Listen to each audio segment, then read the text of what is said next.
Muy buenas noches a todos los presentes. Bienvenidos, bienvenida a este acto de conmemoración que realizamos a través del libro de un luchador, de una persona maravillosa, increíble, el gran Padre Oliva. Fuertes los aplausos para recibir esta gran presentación. Desde la Asociación Mil Solidarios queremos brindar un homenaje y agradecimiento a nuestro querido fundador, el Padre Francisco de Paula Oliva, a través de la presentación de su último libro. Es de público conocimiento que era su voluntad trabajar hasta su muerte. Él jamás aceptó la propuesta de retirarse a descansar. Sin embargo, su estado de salud y las restricciones por la pandemia le impidieron hacer todo lo que hubiera querido.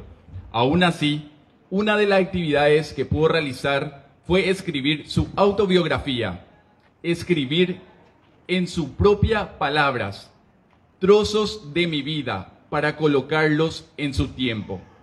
Hechos, trabajos, situaciones y anécdotas, grupos y personas importantes en su caminar por la vida son y somos los principales protagonistas. Sueños materializados, sueños pendientes, recuerdos que llegaban nítidos algunos días y parcelados en otros. Recuerdo que le sacaron profundas carcajadas y también las más sentidas lágrimas. Hojas cargadas de amor, agradecimiento y lucha contiene este libro, su vida, nuestro camino.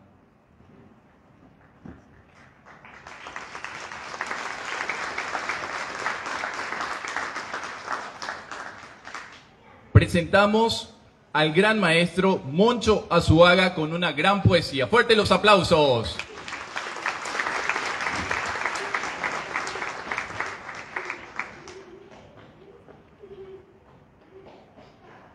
Hay una huella en el barro a orillas del río, única, luminosa, en el charco mismo, allí en el inundado corazón de la ciudad indiferente.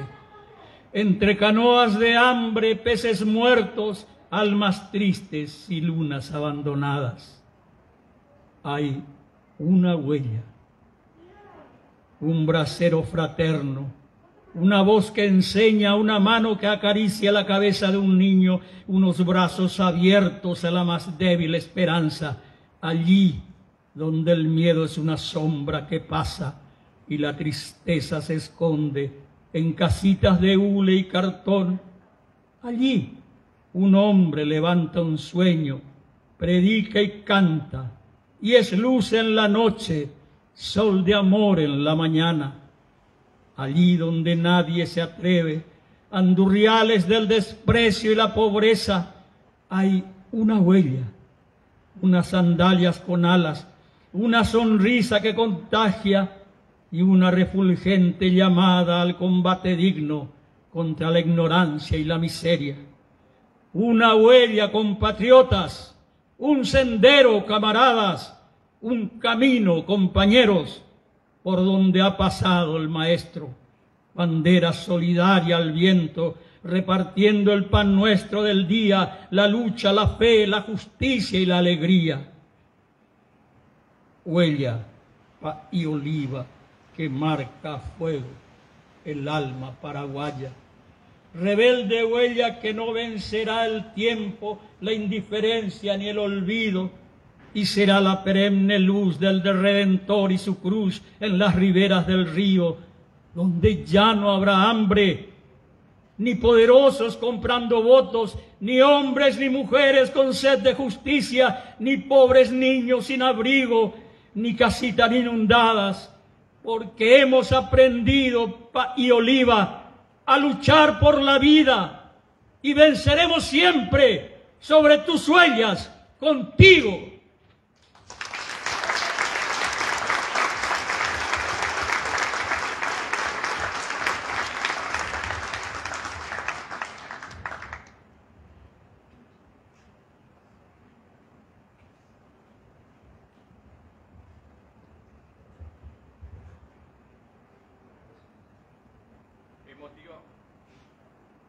Emotiva poesía del gran maestro Moncho Azuaga.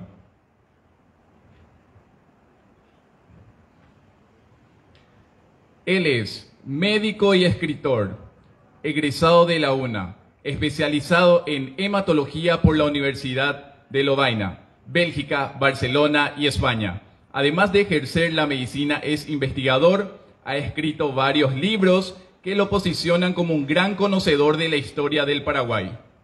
También incursiona en el periodismo de opinión y es un respetado columnista del diario Última Hora. Fue la persona a quien País confió no solo la corrección, sino el cuidado, la tutela, hasta la publicación de este libro. Fuertes los aplausos para recibir al doctor Alfredo Boxia.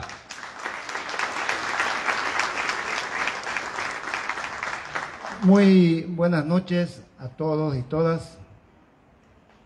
Me imagino que al país le hubiera encantado estar aquí, compartir con sus amigos de la vida este momento al que él quiso llegar, pero no pudo. Él quería intensamente dar a conocer su autobiografía y sus opiniones sobre la larga línea de vida y experiencia que surcó a lo largo de casi 9 décadas. Él quería este libro, pero no por un afán de contar su vida de manera arrogante o creída, como decimos los paraguayos, porque al fin y al cabo ya había libros escritos sobre él anteriormente. Recuerdo incluso uno de sus amigos de Huelva, que se llamaba Una vida en 2 orillas, que se lanzó en el 2008 y aquí Servilibro lo editó al año siguiente. En el 2017 también Raquel Rojas escribió un libro sobre su vinculación, su amistad con el país. No, Oliva quería dejarnos un mensaje. Se preparó para que en su libro queden aquellos pensamientos que él consideraba más relevantes, aquellas experiencias que él consideraba que había que compartir. En fin, Oliva no está, pero quedó el compromiso de sus amigos y amigas que habíamos trabajado en la corrección y edición del libro, de sacarlo adelante y ofrecerlo hoy, y esto nos congratula y nos llena de alegría poder entregarles a ustedes este libro, que se titula de una manera muy simbólica: si mañana amanece y yo no amanezco. Eso Gladys Fisher lo encontró en una ajada agenda, la vieja agenda que usaba Oliva, en una de sus últimas páginas, donde escribió, dejaba una serie de instrucciones sobre qué hacer con ciertas cosas y un agradecimiento a sus amigos jesuitas, a sus amigos del barrio, y amigos en general. Por eso lo pusimos como un subtítulo en estas memorias del país Oliva. Memorias que comprimen, condensan casi 90 años de una vida repleta de acontecimientos que merecen ser contados y que él los cuenta con entusiasmo, con gracia, con espontaneidad, incluso desde la época de su infancia andaluza y sus épocas de novicio jesuita, su frustrado viaje al Japón, una oportuna jaqueca, una migraña intolerable, hizo que los médicos aconsejaran que no viajara tan lejos, y por eso terminó viniendo a un pequeño país del que apenas había oído hablar, el Paraguay, al cual llegó en 1964, cuando tenía 36 años. Era un hombre pletórico de entusiasmo, de un vigor y una energía extraordinaria que se plasmó en ese momento, sobre todo allí donde arribó, en el Colegio Cristo Rey, en donde se vinculó e interaccionó de manera muy dinámica con alumnos, exalumnos, universitarios, creando incluso la escuela de comunicación de la Universidad Católica, que después fue la Facultad de Comunicación, y vinculándose sobre todo con los jóvenes los más viejitos presentes aquí recordarán la misa de las 20 horas de los domingos en el Cristo Rey, a la que llamaban la misa a gogó, porque por primera vez se usaba música moderna de rock en plena celebración religiosa, lo cual por un lado escandalizaba a los jesuitas más tradicionales, pero por otro lado los hacía callar la cantidad enorme de gente joven que se juntaba en la misa. Y su vinculación fue con los universitarios, y de a poco el propio Oliva lo cuenta, lo dice de una manera muy graciosa: fue en Paraguay donde me volví un poco malo, porque él decía que hasta ese momento era un novicio, un sacerdote un poco inocente, inofensivo, al cual le faltaba la experiencia, la vivencia con la realidad social que empezó a tener en esa época en Paraguay, a vincularse con las protestas, a vincularse con los cuestionamientos, a vincularse con los pedidos de la gente más necesitada. Y así le fue como en esa época a Munarriz, a Meliá, a Carabias, a San Martí y otros 10, un total de 10 jesuitas que fueron expulsados del país por Alfredo Stroessner allá por 1969. Ya había empezado a construir su leyenda, ya fue recordado por una generación que lo recibió en el aeropuerto cuando vino mucho tiempo después, muchos años después. Pero todavía le faltaba escribir una parte importante de su historia fuera del Paraguay. Y vaya si lo recuerdan bien en Argentina, en Ecuador, en Nicaragua, en donde pasó la siguiente década vinculado cada vez más con los sectores más populares y con los compromisos de la gente que más necesitaba. Allá por 1985 vuelve a su Huelva natal. Uno diría que después de esa aventura latinoamericana había tenido suficiente y volvería a ser el cura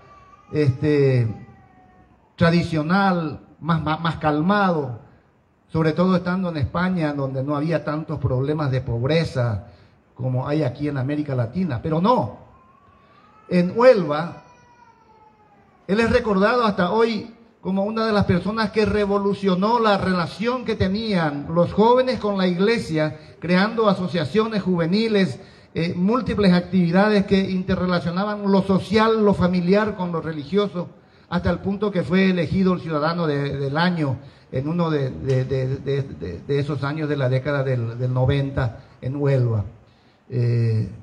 Recuerden que el primer libro que se escribió sobre Oliva fue precisamente de sus amigos de Huelva, así de importante era él. Pero ya en lo que llamamos la tercera edad, o cercana a ella, en 1996 toma una decisión insospechada: volver al Paraguay, a su segunda patria, como decía, para que no se enojen los de España, la patria a la que se había nacionalizado en 1969, la patria donde quería pasar esa última etapa de su vida. Era ya un señor de 67 años de edad, y lo que hizo de allí en adelante construye su leyenda, parte 2, porque sorprende a todos diciendo que esta vez no se iba a quedar en el Cristo Rey, ni en la Ciudad Alta.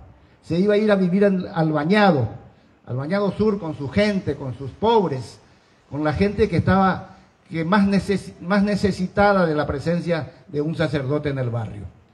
Y allí estuvo estimulando a los trabajadores, ayudando a la escuelita, creando un montón enorme de iniciativas, como por ejemplo la entidad que hoy nos invita y nos acoge, 1000 Solidarios, como después fue el Parlamento Joven y tantas otras iniciativas que cambiaron de algún modo la manera de vivir de mucha gente. Y por supuesto, vinculado con la realidad social, con su compromiso de siempre. Por eso Oliva fue lo que fue en el marzo paraguayo. Por eso se opuso al oviedismo y a otros proyectos autoritarios, como antes se había opuesto al estronismo. Por eso les decía a los jóvenes: no lo miren por la televisión, vengan acá, porque acá se define el futuro de este país. Por eso fue tan amado, por eso fue tan admirado. Y por eso quería escribir este libro. Él no llegó, llega el libro, pero estoy absolutamente seguro que Oliva está aquí. Muchas gracias.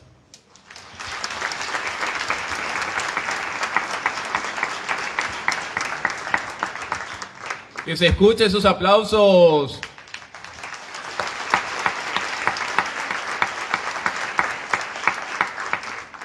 Siguiente ícono muy importante para el país Oliva. Él es sacerdote jesuita, actual director de la revista Acción, actual colaborador de Santo Mártires, de Limpio, reconocido defensor y promotor de los derechos humanos. Cuenta con varias publicaciones referentes a los pueblos originarios, entre otros temas. Un compañero fiel de Oliva en los bañados de Asunción. Fuertes los aplausos para escuchar las palabras del sacerdote Óscar Martín.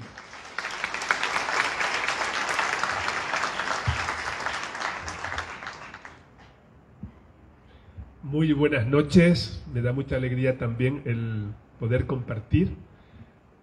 Paí no está aquí, pero gracias a Paí Oliva es que estamos nosotros, nos encontramos y agradecemos ese detalle de él, ¿verdad?, de convocarnos para este encuentro en donde ciertamente su autobiografía es la que nos convoca, pero también el cariño, la amistad que nos une con él. Entonces, siento mucha gratitud por eso.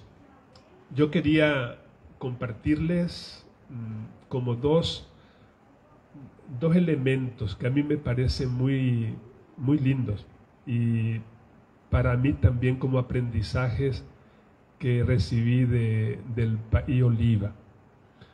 El primero tiene que ver con algo que ahora Alfredo dijo ya al final, ¿verdad?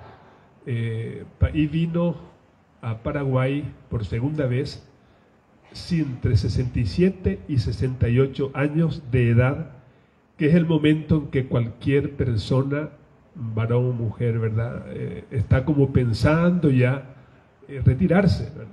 Estaba como deseando que llegue ya el momento, quizás a los 70 o quizás antes. Aquí en Paraguay hay muchos grupos que incluso antes ya están jubilados. Sin embargo, para Paí Oliva, justo en esa edad, no solamente no pensaban jubilarse, sino que comenzó una nueva etapa en su vida. Y a mí ese modo, diríamos, en que él planteó esa nueva etapa en su vida a partir de esa edad, me resulta, bueno, precioso, porque creo que nos puede ayudar a reflexionar a todos nosotros acerca de lo que es el sentido del tiempo. Que la cuestión no es que tengamos poco tiempo, como muchas veces decimos, sino que tal vez más de una vez desperdiciamos, no aprovechamos lo suficiente o perdemos el tiempo. Él supo condensar, supo aprovecharlo de una manera increíble. Yo recuerdo una vez, hace ya como 6, 8 años, un día que lo fue a visitar y en Mil Solidarios, y yo estaba muy curioso de cómo él podía escribir todos los días, Buenos Días Paraguay en última hora, que lo mantuvo años, ¿verdad? Porque yo sabía que él en ese momento daba un montón de horas, diríamos, de encuentro de clase, pero con los chicos, ¿verdad?, de Mil Solidarios. Tenía los programas también de Radio Fe y Alegría, tenía un montón de otros compromisos. Digo, ¿cómo es posible, verdad? Y entonces me mostró su agenda y me explicó, ¿verdad? Me explicó. Tenía como milimetrado su tiempo, a la hora exacta que hacía cada cosa, que se levantaba, que escribía, cómo recogía también las ideas para, diríamos, ir almacenando y después a su tiempo poderlas sacar, ¿verdad? Entonces digo, bueno, es la agenda de Paí Oliva, no puede ser otra cosa. Y por eso yo creo que fue tan fecunda esa vida segunda, ese segundo tiempo de su partido, que fue el que jugó aquí en Paraguay, de menos de 30 años, ¿verdad? Porque en el fondo el perder el tiempo es como perder la vida, y él a eso ciertamente no estaba dispuesto. En esa vida nueva, así de esa manera densificada, también puedo reconocer que que amó con todo su ser, amó con toda Honduras al Paraguay, que al Paraguay entregó lo más genuino, lo más propio, lo mejor que tenía, y que desde ahí a mí me resonaba mucho una frase del Evangelio en donde a Jesús se le cuestiona y Jesús responde, mi Padre siempre trabaja y yo también trabajo. Digo, bueno, por ahí iba también el país.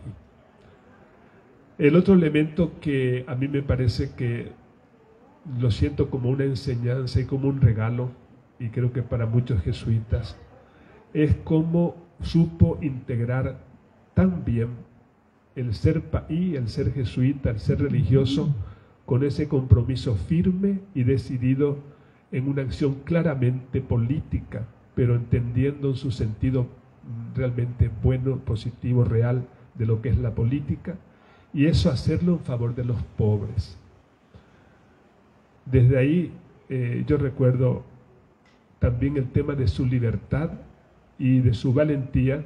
Yo le acompañé cuando a él le hicieron un reconocimiento en el Congreso y recuerdo bastante bien las palabras que él dijo acerca de lo que les une a los que estaban allí presentes y de lo que no comulga con ellos, y cómo supo decirlo con tanta delicadeza, con tanto cuidado y al mismo tiempo con tanta firmeza y con tanta libertad, y poniendo el acento, justamente por su amor a Paraguay, poniendo el acento en lo que une en aquel momento y animando a que realmente se tomara al país en serio. Digo, qué maestría, pensé yo para mí. Se me une también todo eso con el empeño de Oliva de unir eso que de fe, justicia, ¿verdad? Con la celebración de la Eucaristía. Desde que llegó, él lo intentó en Cristo Rey al principio, tener un día, pero era muy temprano, no era un día bueno de domingo como al principio de la tarde, pero su necesidad, diríamos, de también como de presentar su identidad de sacerdote. Yo le escuché a un chico del Bañado el día que justamente le velamos, dice, él escribía siempre lo de País Oliva con mayúscula, como para que se te clavaran los ojos, para que se te clavara, decir, era País Oliva. Entonces ese vínculo de fe, justicia, que por otro lado es genuinamente de la compañía jesuita, todo un hallazgo precioso de la Congregación General 32 en los años 70, y que definió para siempre el modo de proceder de la compañía, como él me parece que lo vivió con mucha cabalidad, con mucha integridad y con mucho realismo, porque fue en la vida que lo hizo. Desde ahí me parece también como un hermoso testimonio, es como la compasión eficaz. Los teólogos de la liberación hablan también de amor eficaz, que ahora el Papa está hablando de amor social, pero es ese tipo de amor que realmente busca vida digna, busca vida para aquellos que especialmente tienen más necesidad de ella. Entonces, como que Oliva ahí también fue, me parece genial, y se clavó en eso. Y él decía en una frase textual, ¿verdad?, esto de buscar dignidad de aquellos que viven en auténtico régimen de secuestro por la marginación y por el desprecio. Y ahí se centró, yo creo que en ese tema de una manera radical, muy de fondo y muy en coherencia con lo que él fue descubriendo y viviendo, que fue ciertamente procesual también, como Alfredo nos decía, pero que así, diríamos, fue como centrando su vida. Veía la injusticia como negación del pobre, como negación de su voz, como negación de sus posibilidades de vida, de niños, de jóvenes, de adultos, especialmente, ciertamente en los Bañados, también de campesinos, también de indígenas, pero que no lo vivió como una cuestión así tipo teórica o tipo genérica, sino como el sufrimiento y la exclusión de personas con rostro, con nombre, con apellido, bien conocidas y cercanas. Esa vivencia la tuvo, me parece, de una manera muy especial, muy a fondo, justamente la vida compartida en el Bañado Sur y con todos sus habitantes. Y creo que fue su cable a tierra. Y ahí también siento que hacía como hacía verdad, hacía propia una máxima ignaciana, propia de San Ignacio, que dice: hazte amigos de los pobres, porque ellos serán tus abogados ante Jesús, que es el amigo de los pobres. Y ahí se clavó como jesuita, siento yo. Hay un texto muy bonito, antes de comenzar este encuentro, estaba hablando con un profesor, un científico. Hubo también un matemático y filósofo, Bertrand Russell, en donde él habla de las 3 pasiones que han movido su existencia. Y él nombra y desarrolla preciosamente el deseo de amar y ser amado, la búsqueda del saber y la compasión. Como digo, después él va desarrollando brevemente esos 3 elementos: amar, ser amado, búsqueda del saber y compasión. Y yo creo que esos 3 elementos los podría haber firmado el País Oliva también. Dice concluyendo este filósofo y también matemático: esta ha sido mi vida, la juzgo digna de vivirse, y si me dieran la oportunidad volvería a vivirla con gusto. Y yo sentía que por ahí ciertamente respiraría el País Oliva. Muchas gracias.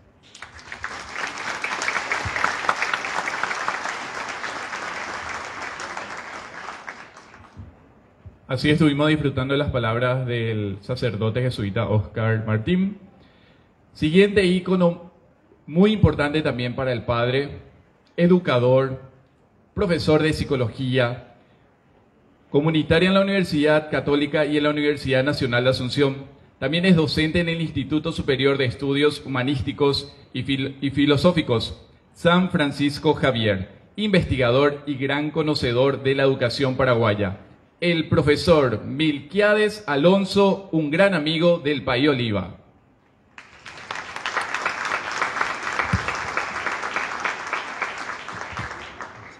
Buenas noches. Realmente es emocionante poder compartir con ustedes esta reunión en la cual realmente es el País Oliva el que nos reúne nuevamente. Y justo hoy, en el día... Perfecto. ¿Ahora? Sí. O coloco aquí. Sí, está muy bien. Bueno, no, decía, justo hoy, en el Día del Periodista, estamos teniendo esta nuestra reunión. Él, un gran comunicador, sin dudas, una persona que con pocas palabras podía decir mucho, hablando o escribiendo, pero además creador de la primera carrera de periodismo, en realidad de ciencias de la comunicación en este país, en la cual se formaron muchos periodistas muy comprometidos. Hoy lo que nosotros sentimos, estaba conversando con alguien, me decía, hay una tristeza por no estar él. Yo digo no, lo que hay es teyaga, nostalgia. No estamos tristes. Al contrario, yo creo que hay una suave alegría con respecto a el poder haber compartido con él muchas cosas, de manera más directa o un poquito más viviendo lo que en este país, porque lo que él hizo es algo que tiene que ver con el país. Y creo que desde ese punto de vista es importante lo que con el libro podamos hacer. ¿Por qué escribir estas memorias? Los que estuvieron más cerca de él pueden decirlo, pero yo encontré algo que él escribió a los 92, cuando escribió unas reflexiones, y creo que tiene que ver también con lo que posteriormente se hizo. Y les voy a leer lo que él entonces había escrito. Dice, Últimamente me han dicho que por qué escribiría algunos pensamientos para dejárselos como recuerdo, tal vez al final del camino, cansado, con muchas limitaciones, no sea quizás el mejor momento de hacerlo, pero bueno, quiero tanto a todos, amigos y no amigos, que se hace difícil decirles simplemente adiós. Yo los llevo conmigo y deseo también quedarme con ellos. Y aquí van algunas ideas de todo corazón. Yo pienso que en realidad, con estas memorias que se publican ahora, si hoy amanece y yo no amanezco, el país hace un esfuerzo por buscar una forma más de estar con nosotros. Digo una más, porque en realidad Él ya está con nosotros, dentro nuestro. Está dentro nuestro con esas ideas compartidas, con esos sentimientos de justicia, de solidaridad, que siempre estimuló en nosotros. Cuando Él decía que en realidad el cuerpo le quedaba estrecho para las cosas que quería, es decir, Él estaba tratando de relatar una cierta trayectoria de su vida, que en realidad, más que nada, es un relato para suscitar en nosotros lo que nosotros sentimos con Él. Él nos cuenta cómo Él vio las cosas, cómo sintió, pero en realidad, al leerlo nosotros vamos a darnos cuenta de lo que nosotros sentimos y vivimos al tener experiencias con Él.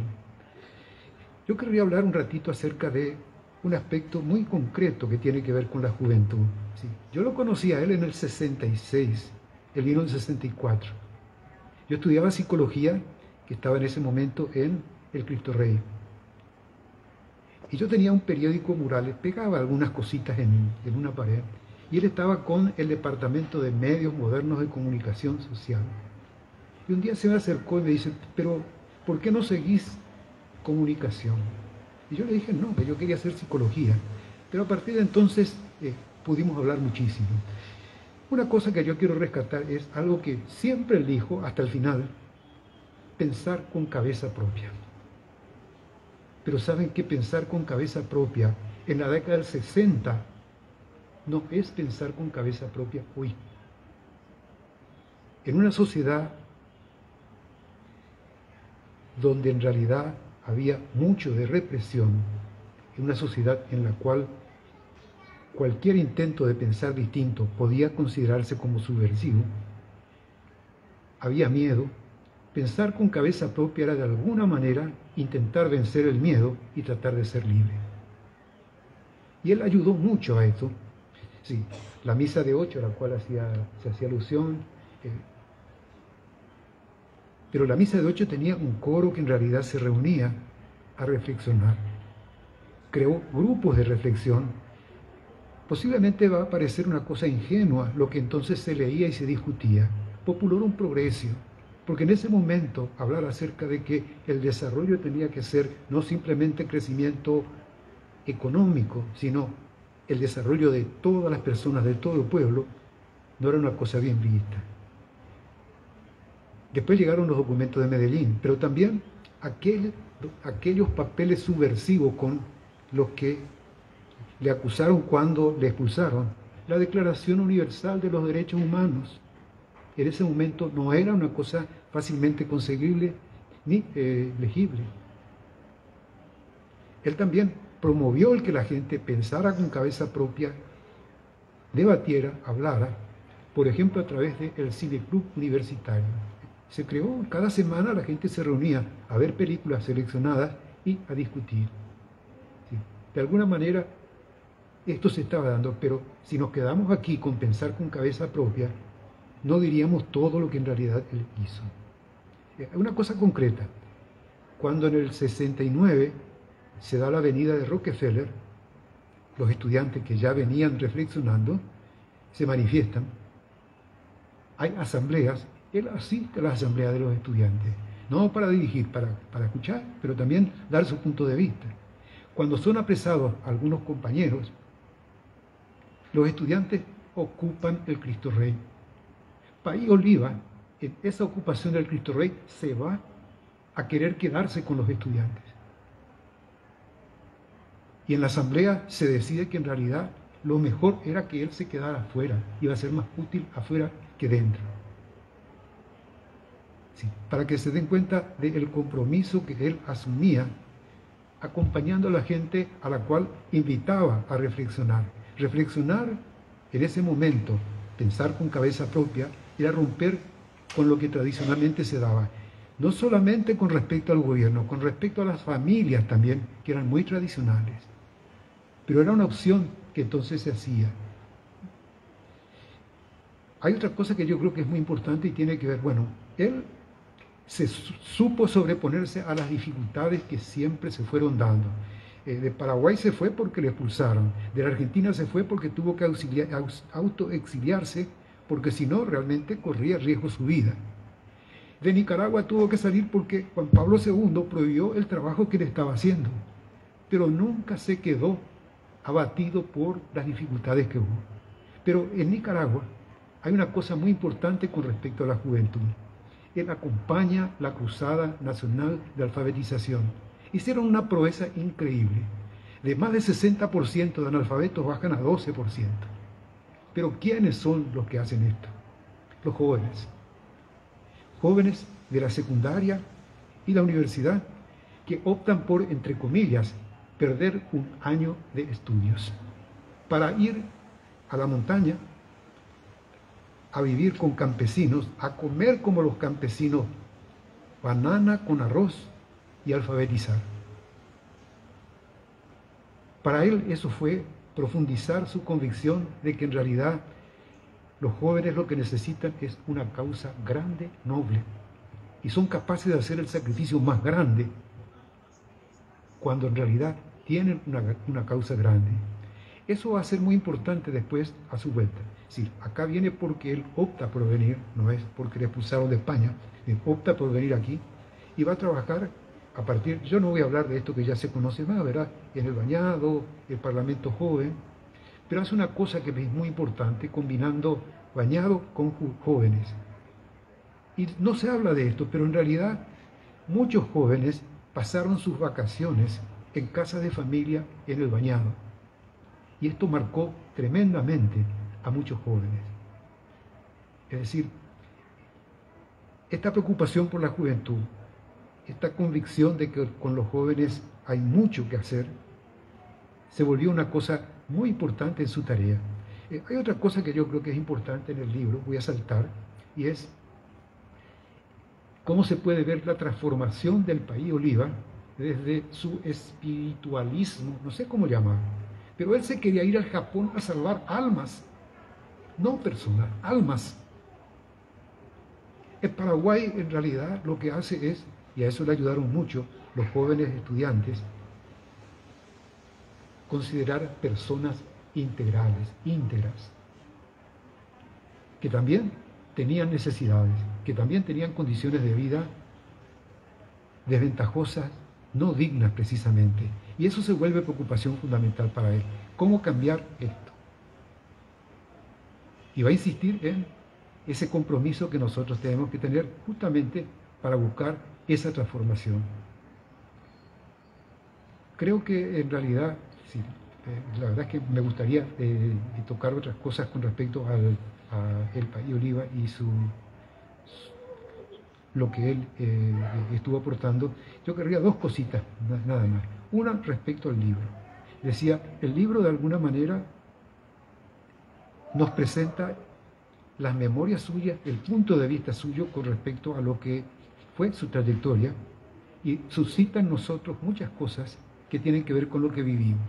De alguna manera, si lo del marzo paraguayo fue vivido por la gente que estuvo en la plaza y la gente que no estuvo en la plaza. Lo del Parlamento Joven, de alguna manera también, fue vivido por la gente familiar, etc. Es decir, hay vivencias que se despiertan con lo que podemos leer con el libro.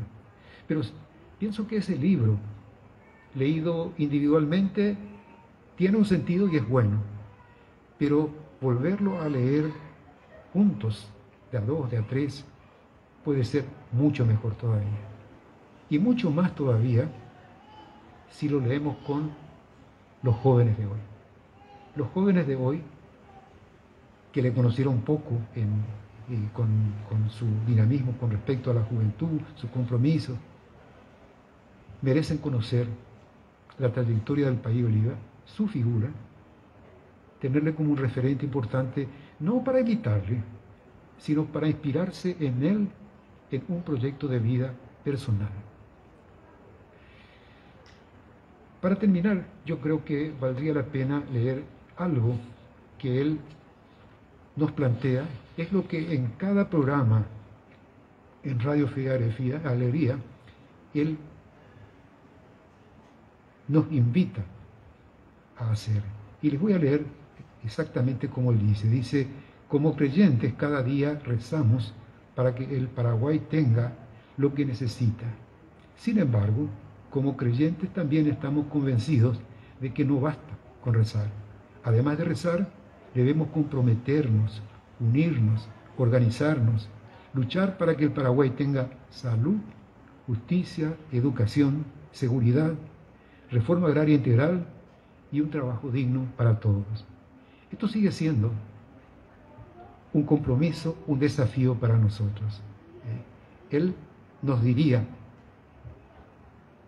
con esfuerzo, no importa el momento, no importa el tiempo. A lo mejor pensamos que un camino nuevo se puede hacer en el 2023, quizás no, quizás en el 2028, centenario del nacimiento del país Oliva. Pero en realidad esa búsqueda tenemos que tener. Más tarde o más temprano, y termino con la frase con la que él nos alienta, venceremos.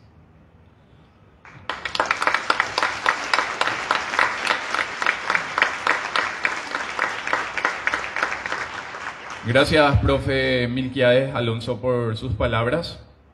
Seguimos la presentación. Ella es ex parlamentaria joven, abogada, especializada en gerontología comunitaria. Actualmente se desempeña como consultora en políticas públicas y trabajos sociales. En el 2011 fue partícipe en la edición del libro La gota quebrada a la piedra, una compilación de artículos del país publicados en el diario Última Hora. Gladys Fischer acompañado al país en la transcripción de sus memorias para este libro. Fuertes los aplausos para recibir a la abogada Gladys Fischer.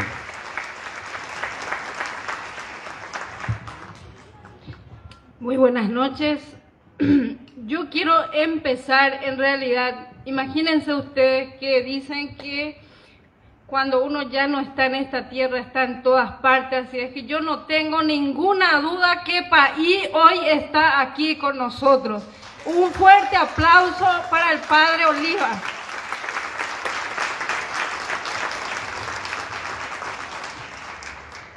Hay fiesta en la tierra y en el cielo.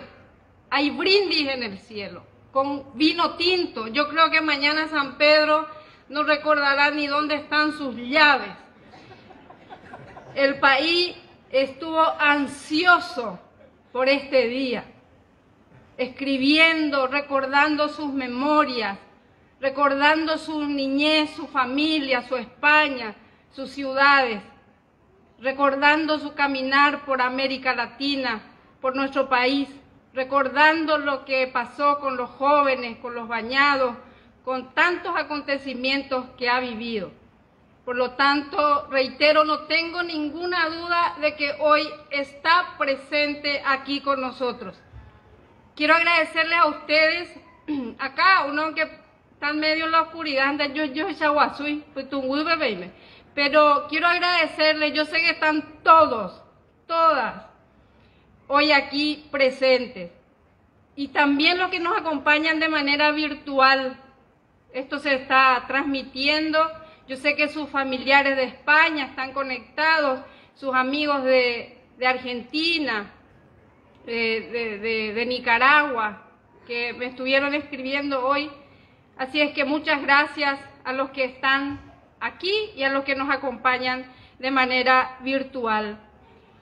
Gracias también a los compañeros aquí en la mesa y a los artistas, al maestro Moncho Azuaga, con tan hermosa poesía dedicada al país, a Ulises Silva, que ya está por ahí dentro de un rato, va a cantar, Ricardo Flecha, Bebo Paranaí, Bebo Tungú, Vejina ya se está preparando también. Así es que muchas gracias. Vinieron gente del interior, ex parlamentarios jóvenes, por ahí de Concepción, le encontré a Fabiola Melgarejo, que viene especialmente para el evento. Mira, acá Rubén Darío, que está dirigiendo, es un alumno, exalumno de Mil Solidarios, así es que estamos todos. Está país tan presente en cada uno de nosotros, está presente a través de sus actividades que siguen, los compañeros y compañeras que siguen conduciendo programas Ríos de Palabra en Fe y Alegría, todas las siestas, su comunidad de laicos que también está presente y por supuesto Mil Solidarios, que es una de las obras más grandes que ha dejado país y que sigue hoy cumpliendo sus actividades en el Bañado Sur.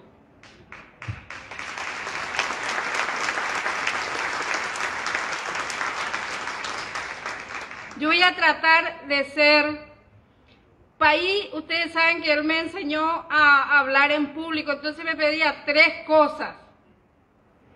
Y cuando yo me ponía de frente y le veía a él al otro lado, me decía así, eso significaba que tenía que hablar en guaraní. Y me hacía así, eso significaba que tengo que redondear, pero que se llega tu jañetereí, ¿verdad? Y cuando no le hacía caso, yo me hacía así, ¿verdad? Entonces voy a tratar de bueno, por lo menos ser concisa. Y me toca ser más, un poco la parte práctica, por llamarlo de alguna manera, porque la gente me pregunta, como yo le acompañé en este proceso, en la transcripción sobre todo de esta memoria, porque él me dictaba y yo escribía.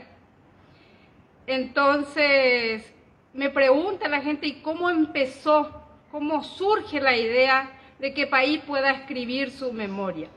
Y hoy hablando en Radio Fe y Alegría, me surge así de repente de que esto empezamos nosotros jugando, porque la pandemia llega justo con el debilitamiento de salud de país, que de alguna manera hace que él se traslade a Taitaroga y puedan cuidarle más de cerca sus compañeros jesuitas. Entonces, estábamos en pandemia, él estaba con las limitaciones de salud, no podía salir, no podía recibir visitas y se sintió bastante aislado. Y ahí en una conversación con Soraya de Mil Solidarios y otras personas, acordamos que yo pueda visitarle con algunas condiciones de que yo me mantenga también aislado de las demás personas para que pueda entrar a Taitaroga a visitarle algunas veces a la semana. Y una manera de acompañarle y acompañarnos, jugábamos juegos de mesa, dominó, ese tipo de cosas. Y también otra de las cosas que hacíamos era entrar a internet y, no sé, le mostraba la Catedral de Sevilla. Y él me decía, esa catedral fue construida en tal año, hoy cuava y la historia, ¿verdad? O le mostraba un pueblito donde él dijo que de niño vivió ahí con sus padres, ¿verdad? Y me contaba media hora de historia de ese pueblito y de la casita y de cómo fue. Y entonces a mí se me ocurre plantearle, país, ¿por qué no anoto lo que vos me estás contando?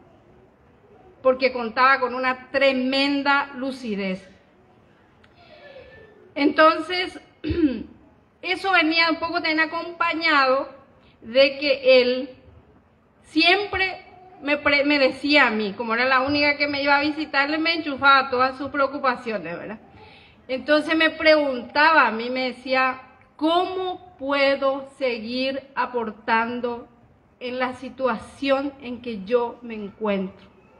¿cómo puedo, dependiente de silla de ruedas, dependiente del cuidado de otras personas, dependiente de un montón de cosas, aislado en la pandemia, había dejado todas las actividades que estaba haciendo y también se había aislado de sus amigos? Entonces su pregunta era, ¿cómo seguir aportando de esta manera en que me encuentro hoy? ¿Qué puedo hacer? Ayúdame a pensar, era su pregunta, su preocupación, su planteamiento. Y entonces, por ahí fue naciendo la idea de escribir sus memorias y que él pueda dejar eso. Y se entusiasmó tanto y mucho cuando le dije, va a terminar la pandemia, porque durante la pandemia escribimos, va a terminar la pandemia y vamos a hacer una presentación tan grande, y vas a poder presentar tu libro y vas a poder reencontrarte con tus amigos y tus amigas. Y él me decía, quiero que sea en el Juan de Salazar. Por eso es que, reitero, estoy tan segura de que él está aquí, porque es lo que él quiso en vida. Yo creo que las últimas actividades y la última cosa donde él puso tanta pasión fue en este libro, en construir, en recordar, en escribir. Le daba ánimo porque el año pasado, ya al final del año, en los últimos meses, él estaba muy debilitado de salud. Y allí también, cuando ustedes lean el libro, van a encontrar que los primeros capítulos del libro lo escribió él con mucha fuerza, con mucha firmeza. Pero ya al final, cuando él vuelve a Paraguay, post dictadura, cuando vamos a hablar de todo lo que fue el Parlamento Joven, los acontecimientos más recientes, él empezó a pedir ayuda a otras personas amigas que puedan profundizar algunos temas, algunos eventos, acontecimientos donde él estuvo presente, pero que ya no tenía la fuerza, la fortaleza para contar. Quiero, antes de terminar, el libro de País está aquí. Pero esto no hubiese sido posible. Es importante que él haya recordado. Es importante que yo le haya ayudado a transcribir. Pero esto no se hubiese materializado sin la ayuda de una cantidad innumerable de personas que de una u otra forma colaboraron. Y siempre la gente dice, no quiero decir nombre para no olvidarme. Yo voy a decir nombre. Quiero agradecer a los jesuitas de Taitaroga en primer lugar. No sé si el País Gabriel está por acá, pero el superior, que nos haya dejado acompañarle tan de cerca a País. Yo andaba como Juan por su casa en Taitaroga. Quiero agradecer a Soraya, directora de Mil Solidario. Soraya fue una persona que nos acompañó, que nos contuvo, porque yo muchas veces no es que quería tirar la toalla, yo muchas veces tiraba la toalla y volvía a tomar, ¿verdad? A Luis Narvaja, que fue la primera persona que hizo en su imprenta. Luis Narvaja es del Bañado, fue miembro fue alumno de Mil Solidarios, tiene una pequeña imprenta y él hizo la primera copia del libro que tuvo País en sus manos antes de partir. Gracias, Luis, también. A Julio González. Julio, no sé si está por acá, es una persona amiga. Cada cosa que avanzábamos, yo le enviaba a Julio y le decía, mira un poco, Julio, cómo vamos, ¿verdad? Entonces, Julio, gracias.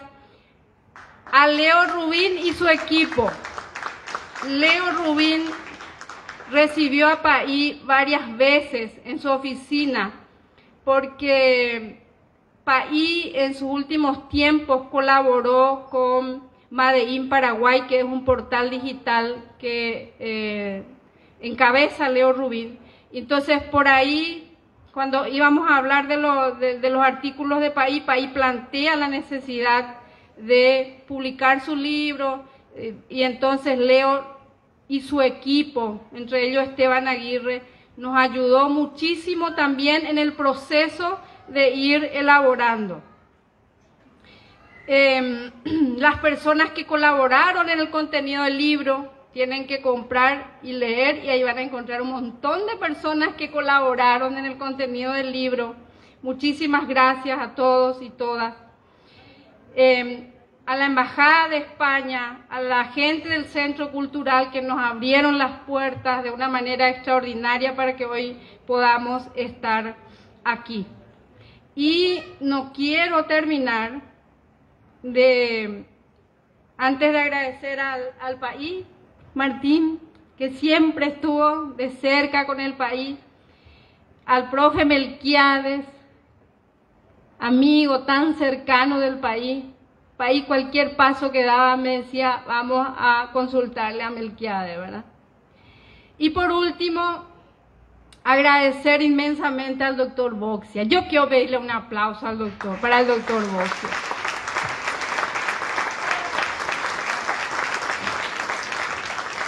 Porque resulta ser que demasiado importante es para que salga el libro. Sobre todo, fue fundamental después de la partida de PAI, porque yo me quedé sin cabeza, no sabía cómo continuar. Y resulta ser que el doctor Boxia no te pide, por favor, o si es que no te pide si vas a encontrar o puedo hacerlo, si no me llama y me dice, Gladys, tenés que enviarme tal cosa, ¿verdad? Tenés que conseguir tal cosa. Tenés que pasarme para mañana. No me daba otra opción. Y eso, y por supuesto, después de cortar yo decía algunas cosas, ¿verdad? Pero al final le hacía llegar. Y eso fue demasiado importante para seguir caminando y llegue hoy el material a nuestras manos. Eso, agradecerle a todas las personas, a todos ustedes, a los que hicieron posible, porque este es un sueño que PAI tenía. Este es un sueño que PAI tomó en los últimos tiempos, en los últimos días de su vida. En su cumpleaños, que celebramos en Mil Solidario el año pasado, habló de su libro y contó que iba a publicar su libro. Invitó a la gente porque iba a contar y decía, es algo que yo les quiero dejar. Aquí está. Muchas gracias a todos, a todas por participar. Reitero, hay fiesta y vino tinto en la tierra y en el cielo. Muchas gracias.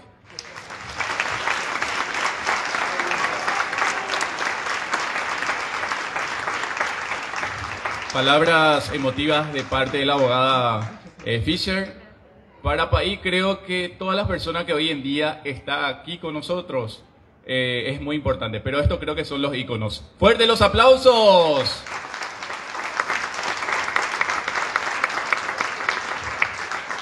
Y como broche de oro, como sabrán, al país le encantaba la música, más la música paraguaya. Música a cargo de Ulises Silva. Fuerte los aplausos, vamos a bailar, vamos a cantar, que esto es una fiesta, es la fiesta del país Oliva.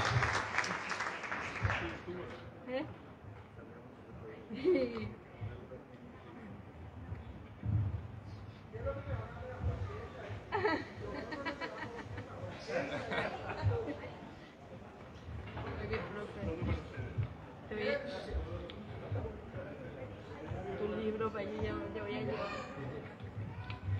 Y el tuyo tienes que conseguir.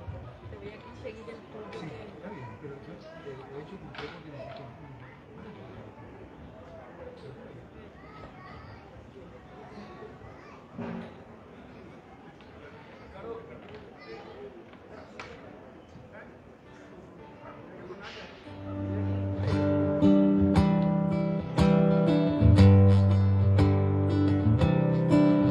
Disfrutamos a cargo de Ulises Silva esta serenata.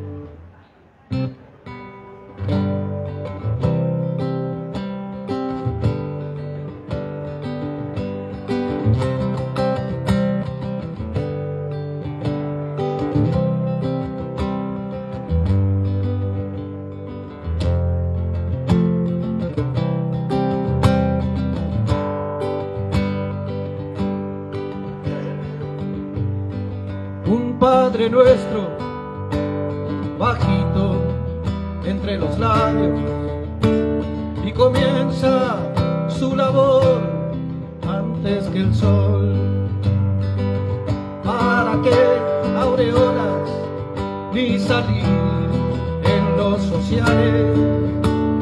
Hay cosas importantes por hacer.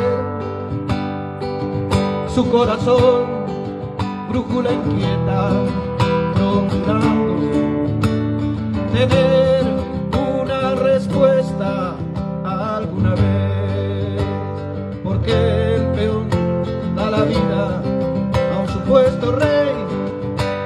Parece un barato juego de ajedrez, y cumpliste, caballito de batalla, porque Jesús también quería un pueblo libre, porque Jesús también quería un pueblo libre,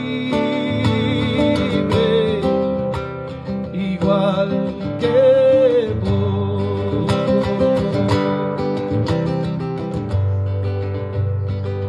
Dijo que no al guiño de ojo del culpable, y un difícil camino eligió.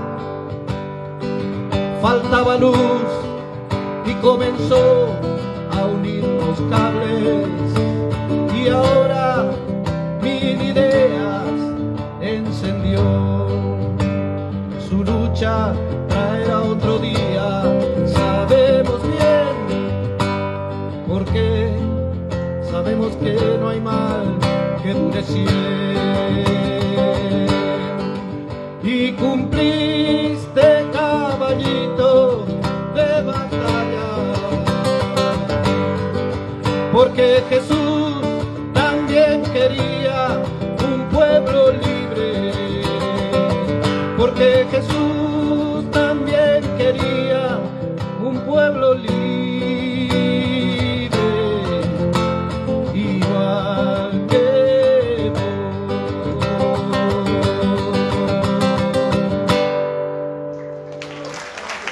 Que se escuche ese aplauso. El gran Ulises Silva, presente aquí con nosotros a esta gran fiesta del País Oliva. Muchas gracias, con usted el gran Ricardo Flecha.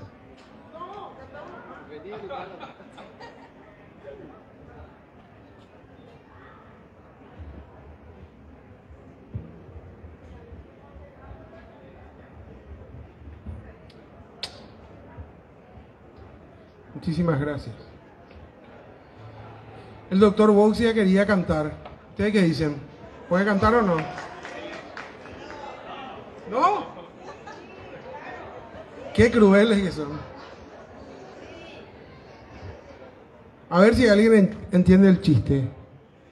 El doctor Boxia es pura sangre.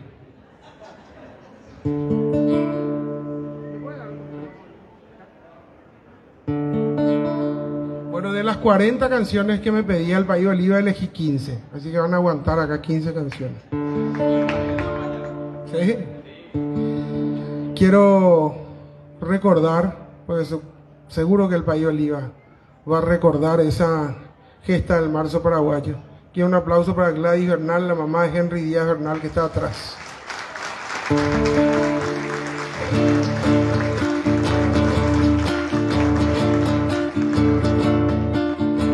En el cerro de la Iguana, montaña dentro de la Segovia, soy un resplandor extraño como una aurora de medianoche. Los quebrachales se prendieron, los quiebraplatas se estremecieron. Llovió luz por Moyogalpa, por Telpaneca y por Chichigalpa. Cristo ya nació en Palacagüina de un Chepe Pavón y una tal María. Ella va a planchar muy humildemente la ropa que goza la mujer hermosa del terrateniente. Cristo ya nació en Palacagüina de un Chepe Pavón y una tal María. Ella va a planchar muy humildemente la ropa que goza la mujer hermosa del terrateniente.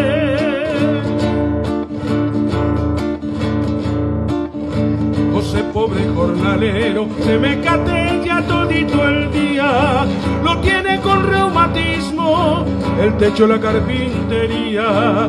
María quiere que el hijo, como el tata, sea carpintero. Pero el chavalito dice, mañana quiero ser guerrillero. Cristo ya nació en Palacagüina de un Chepe Pavón y una tal María. Ella va a planchar muy humildemente la ropa que goza la mujer hermosa del terrateniente, del terrateniente.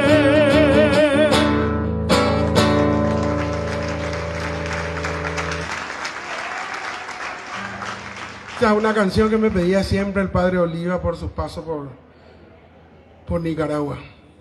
Así que voy a despedirme con una canción que todos cantamos en algún momento dado. Espero que se sumen.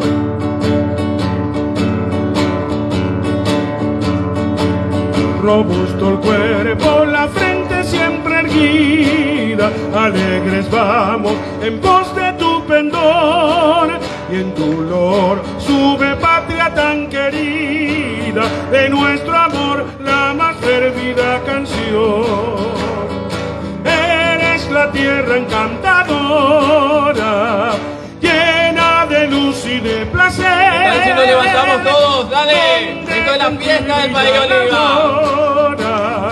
Donde sonríe todo ser, sin el cielo azul, las selvas con su voz, encantan nuestras vidas cual favor de Dios. Patria querida, somos tu esperanza, somos la flor del medio por venir, volverá tu antigua bienaventuranza, con su fama relucir, con los anales de tu noble historia.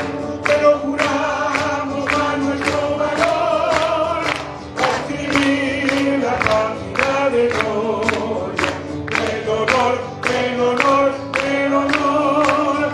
Si por desgracia el clarín de la batalla nos llama un día cumplir el gran deber, serán allá nuestros pechos las murallas que detendrán las afrentas a tu ser.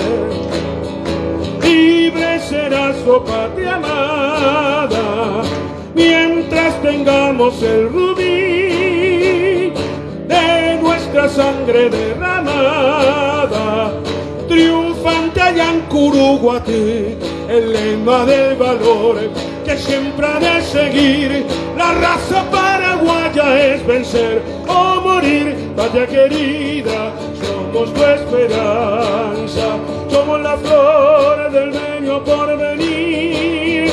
Volverá tu antigua bienandanza, con su fama relucir en los anales de tu noble historia. Te lo juramos para nuestro valor, página de gloria, del honor, del honor, del honor. ¡Viva el Oliva! ¡Viva el Paraguay! Muchas gracias. Una más y no pedimos más. No, ya se fue. Bueno, para culminar este acto, queremos agradecer a los presentadores, a los hermanos jesuitas de país por dejarnos acompañar hasta el final. Luego vamos con más agradecimiento, pero queremos presentar un carrusel fotográfico realizado por Marta Cumellas. Fuertes los aplausos para ver esta gran obra de la señora Marta Cumellas.